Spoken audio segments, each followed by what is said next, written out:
నమస్తే, welcome to Leo. మనతో ఉన్నారు పొలిటికల్ అనలిస్ట్ శ్రీలీల గారు. నమస్తే అండి. నమస్తే. జగన్కి బిగుచుకుంటున్నటువంటి వచ్చు, అది అన్ని ప్రాంతాల నుంచి అని చెప్పి అనుకోవచ్చు. అందుకే జగన్ ఎందుకని పోలీసుల పైన ఇంత తీవ్రంగా ఆరోపణలు చేస్తున్నాడు, ఎందుకు ఇంత తీవ్రంగా దూషిస్తున్నాడంటే ఇవే కారణాలు కనిపిస్తున్నాయి. జగన్ పోలీసుల బట్టలు ఉడదీసి సమాజం ముందు నిలబెడతా, లేదా సప్త సముద్రాలు దాటి ఉన్నా సరే తీసుకొచ్చి నిలబెడతా, మీరు రిటైర్ అయిపోయినా సరే నేను వచ్చానంటే మటుకు 2.0లో చుక్కలు చూపిస్తా, సినిమా చూపిస్తా అని ఎందుకు అంటున్నాడంటే ఇందుకేనేమో అనిపిస్తుంది. ఎందుకంటే అన్ని కేసుల్లో వేళ్ళు జగన్ వైపే చూపిస్తున్నాయి. ఇప్పుడు ముందు గొయ్యి వెనక నుయ్యిలా తయారైంది జగన్ పరిస్థితి. ఓ పక్కన లిక్కర్ స్కామ్ కావచ్చు, మరో పక్కన తిరుమల కల్తీ నెయ్యికి సంబంధించినటువంటి ఒక ఇష్యూ కావచ్చు. సో జగన్ పరిస్థితి ఏంటి అంటే ఏం చెప్తారు? జగన్ పరిస్థితి అదేదో పెద్దవాళ్ళు సామెత చెప్పినట్లుగా కుడితి కుండలో పడిన ఎలుకలాగా అయిపోయింది. నిజంగా అదే పరిస్థితిలో ఉన్నారు. ఎందుకంటే కొట్టు మిట్లాడుతున్నారు వీళ్ళంతా కూడా. ఏం జరిగింది, ఏం జరగబోతుందంటే వీళ్ళు 2019 to 24 అధికారంలో ఉండి అధికార గర్వంతో అనాలా, అధికార మదంతో అనాలా అనేది అర్థం కాని పరిస్థితిలో ప్రజల్ని ఇబ్బందికి గురి చేశారు. ఎక్కడా కూడా అంటే ప్రభుత్వం నుంచి ఎవరైనా అధికారులు కానివ్వండి, పోలీసులు కానివ్వండి, ఎవరిని వాళ్ళ పని వాళ్ళని చేసుకొనివ్వలేదు. విద్యాశాఖ మంత్రిగా నారా లోకేష్ గారు పనికిరారని చెప్పేసి వీళ్ళు పిచ్చి మాటలు మాట్లాడుతున్నారో, మరి ఏపీఎస్సీ ఎగ్జామ్ ఈ రోజున రిమాండ్లో ఎవరైతే పిఎస్ఆర్ ఆంజనేయులు, మధుసూదన్ రెడ్డి ఇట్లాంటి పేర్లు వినిపిస్తున్నాయి. వీళ్ళు చేసిన ఏదైతే వాళ్ళ పట్ల అమానుషమైన వీళ్ళు చేసిన పని, ఇట్లాంటివన్నీ చూస్తూ ఉంటే ఈ రోజున లిక్కర్ కుంభకోణం. మరి లిక్కర్ కుంభకోణంలో ప్రతి ఒక్కరు ఈ రోజు నిందితులుగా ఉండి విచారింపబడుతూ మరి వాళ్ళంతా డబ్బుని ఏ విధంగా తరలించారు, ఎక్కడికి తరలించారో చెప్పమంటే మరి ఎవరికి ఇచ్చారు, అంతిమ లబ్ధిదారుడు ఎవరు అన్న పేరు చెప్పటానికి కటకటాల్లో ఉండి ఈ జీవితాన్నైనా మేము అనుభవిస్తాం కానీ మా జీవితం పరిసమాప్తి అయిపోతుంది ఆ పేరు చెప్తే అనే పరిస్థితి. గతంలో చూస్తే పరిటాల రవి గారి హత్య కేసులో ఏ విధంగా జైల్లో ఉన్న వ్యక్తిని కూడా చంపబడ్డారు. మరి అదే పరిస్థితి ఎదురవబోతుందా? ఎవరైతే పరిటాల రవి కేసులో మరి ఇతను కూడా ఉన్నాడు జగన్మోహన్ రెడ్డి. మరి తండ్రి ఏ విధంగా కాపాడుకుంటూ వచ్చాడు, ఇతను విచారణకు వెళ్ళి విచారణకు హాజరై రావటం ఇవన్నీ జరిగినాయి. మరి ఇట్లాంటి వ్యక్తి ఎట్లాంటి దానికైనా తెగిస్తాడు, ఏ విధంగానైనా సరే వీళ్ళని ఇబ్బంది పెట్టి నా పేరు మాత్రం చెప్పడానికి వీల్లేదు. మొన్న విన్నాం కేటీఆర్ కూడా వేరే స్టేట్కి వెళ్ళి అక్కడ ఒక మీటింగ్ పెట్టుకొని మరి నా పేరు మాత్రం చెప్పడానికి వీల్లేదు, నేను అరెస్ట్ అయినా పర్వాలేదు, మాత్రం మీరు ఎవ్వరూ భయపడకండి ఒక మీటింగ్ కండక్ట్ చేశాడని బయటకు వార్తలు వచ్చినాయి. మరి అదే పరిస్థితి వైఎస్ఆర్సీపీ పార్టీలో జరుగుతుంది. ఇక్కడ జగన్మోహన్ రెడ్డి వాళ్ళ అనుచరులు, అధికారులు ఎవరైతే ఉన్నారో కొంతమందిని చేర్చుకుని వీళ్ళతో పాటు మరి పిఎస్ఆర్ ఆంజనేయులు లాంటి వాళ్ళు ఇంకా ఉన్నారు వీళ్ళకి తొత్తులుగా అనేది వినిపిస్తుంది. మరి లాయర్లు అందరినీ ఇతను ఏ విధంగా మ్యానిపులేట్ చేస్తున్నాడు, ఏ విధంగా ఇతను డబ్బులకి లొంగ తీసుకుంటున్నాడు, కొనేస్తున్నాడు.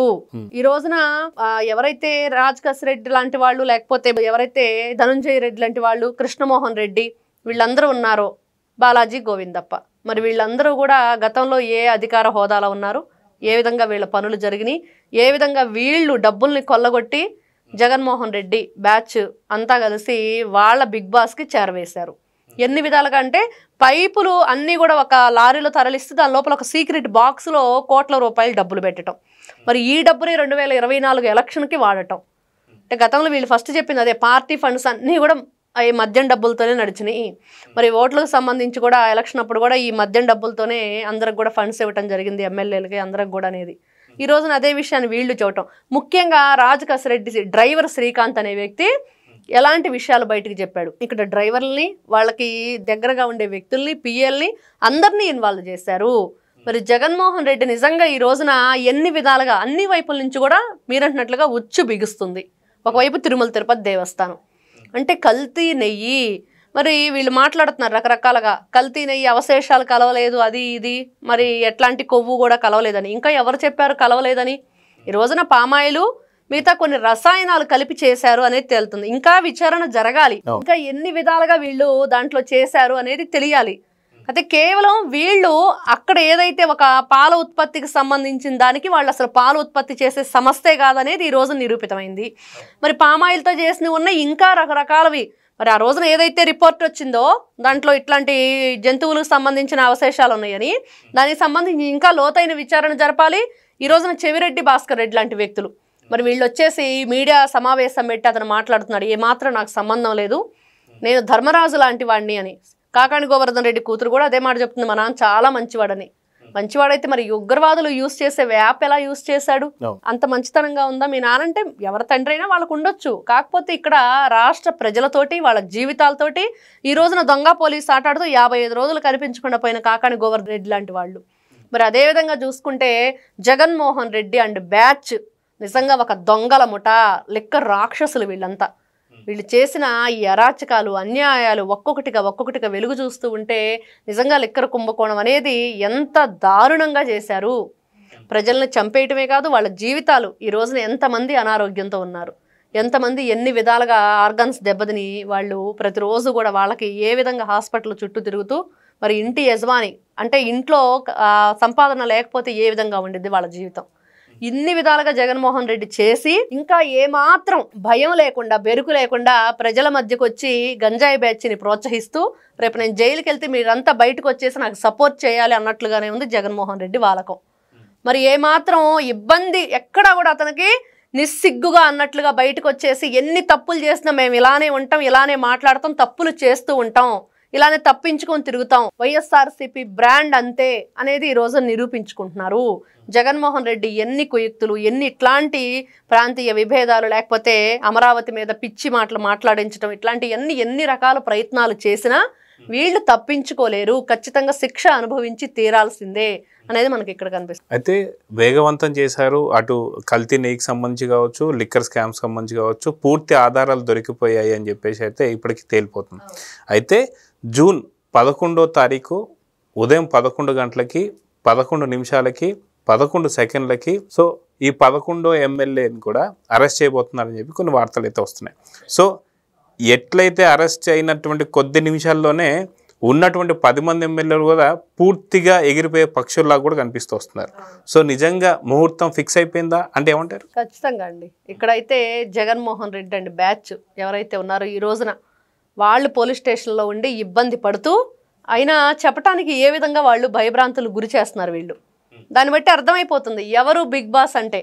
మరి మాత్రం అర్థమైన దానికి ఇంకా ఎందుకు ఆలస్యం, అరెస్ట్ చేయొచ్చు కదా అంటే, నిన్న ఒక ప్రబుద్ధుడు మాట్లాడుతున్నాడు, చంద్రబాబు నాయుడు నన్ను అరెస్ట్ చేశారని చెప్పేసి మరి నేను జగన్మోహన్ రెడ్డిని అరెస్ట్ చేయటం కరెక్ట్ కాదు కదా. మరి అంటే నిజంగా ఆయన మీద కేసులున్నా, ఆయన దోష అయినా కూడా మీరు అరెస్ట్ చేయరని మాట్లాడుతున్నారు. ఎందుకు అరెస్ట్ చేయరు దోష అయితే? అక్కడ విచారణ జరపాలి. వాళ్ళ ఏదైతే చేశారో అక్కడ అక్రమాలు, అన్యాయాలు, దోపిడీలు, దందాలు వాటన్నిటికి సంబంధించి ఒక నివేదిక ప్రవేశపెట్టాలి. మరి దాని మీద ఎంక్వైరీ చేసి అన్ని విధాలుగా పగడ్బందీగా బంధిస్తారు ఖచ్చితంగా. వెందుల పులే లేకపోతే మచ్చల పులే అనేది ఇక్కడ తేలిపోయిద్ది. ఖచ్చితంగా ఈ జగన్మోహన్ రెడ్డి సైకో బ్యాచ్ ఏదైతే ఉందో వీళ్ళు మాట్లాడుతున్న పిచ్చి మాటలు, కారు కూతలు ఇవన్నీ కూడా అతి తొందరలో వీళ్ళ నోళ్ళకి తాళం పడిద్ది. జగన్మోహన్ రెడ్డి జైలు పాలవటం ఖాయం. అయితే అతి తొందరలోనే వైఎస్ వివేకానంద రెడ్డి గారి కేసు కూడా ఓపెన్ కాబోతుందని చెప్పి ఇప్పటిదాకా మనం A8 దాకా చూసాం. A9 అండ్ A10 కూడా వెలుగులోకి రాబోతున్న సంగతి తెలుస్తుంది. సో నిజంగా ఈ కేసుల్లో కూడా జగన్ చూడబోతున్నాం అంటే ఏం చెప్తారు? ఖచ్చితంగా కనిపిస్తుంది కదండి. అతని కారు డ్రైవర్ చనిపోవటం అనుమానాస్పదంగా, మరి ఇతను ఉదయం నుంచి సాయంత్రం దాకా ఏ విధంగా ప్రయాణం చేసి హైదరాబాద్ నుంచి పులివెందులు రావటం, మరి అదే విధంగా ఇతను సాక్షి ఛానల్లో నారాసుర రక్త చరిత్రని నారా చంద్రబాబు నాయుడు గారి ఫోటో పెట్టేసి మరి దాని మీద కేసు ఫైల్ చేయాలి. వీళ్ళు ఏదైతే ఈ రోజున దానికి సంబంధించి కేసులు, వాళ్ళ బాబాయ్ కేసుకు సంబంధించి జగన్మోహన్ రెడ్డి మీడియా ముందుకు వచ్చేసి నరికి చంపారు అని చెప్పేసి మాట్లాడిన మాటలు, మరి సునీత గారు బెయిల్, ముందస్తు బెయిల్ అవినాష్ రెడ్డిది రద్దు చేయమని కోరటం, ఇవన్నీ మనకి 1 by 1. అదే విజయసాయి రెడ్డి కూడా బయటకు వచ్చేసి ఏదైతే గుండెపోటని మీరు ఎలా చెప్పారంటే అవినాష్ చెప్పమంటే చెప్పారని చెప్పడం.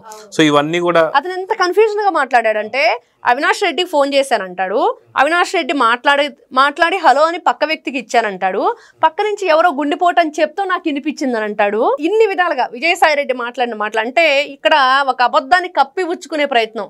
చెప్పేది ఏ మాటలు చెప్తున్నారో అర్థమవుతుంది. దాన్ని కూడా ఏ విధంగా చెప్పాలో అంటే అబద్ధం ఆడినా కూడా అతికినట్లు ఉండాలి అని, అతికినట్లు ఉండటం వీళ్ళకి చేతకాక ఏదో ఒక విధంగా దాన్ని ప్రెస్ ముందు అడిగినప్పుడు వాళ్ళు ఏ విధమైన సమాధానం చెప్పలేక ఇట్లాంటివన్నీ కూడా ఫోన్ చేసింది ఒకరికి, ఫోన్ తీసింది ఇంకొకరు, మాట్లాడింది పక్క నుంచి వినిపిస్తున్న మాటలను బట్టి నేను చెప్పాను, ఇలాంటి మాటలు. కాబట్టి ఖచ్చితంగా మీరు అంటున్నట్లుగా 9, 10 ఏదైతే ఉన్నారో A9, A10 అనేది కూడా అతి త్వరలో దీంట్లో జగన్మోహన్ రెడ్డి గారి పేరు, మరి భారతీ రెడ్డి గారి పేరు దేంట్లో రాబోతుంది, మరి బాలాజీ గోవిందప్ప భారతీ రెడ్డి గారి ఫ్యాక్టరీ డైరెక్టర్గా ఉన్నారు. ఇన్ని విధాలుగా వీళ్ళ చుట్టూ ఉన్నప్పుడు ఖచ్చితంగా జగన్మోహన్ రెడ్డి గారి పని ముందు నొయ్యి వెనక్కి ఇదే కనిపిస్తుంది. సో చూద్దామండి ఖచ్చితంగా ఏదైతే జూన్ 11వ తారీఖు 11 గంటలకి 11 నిమిషాలకి 11 సెకండ్లకి 11వ ఎమ్మెల్యే అరెస్ట్ కాబోతున్న వార్తలు మాత్రం నిజమని అనిపిస్తుంది. సో చూద్దాం జరగబోతుందో. నమస్తే. నమస్తే. Please subscribe to Leo News for more videos.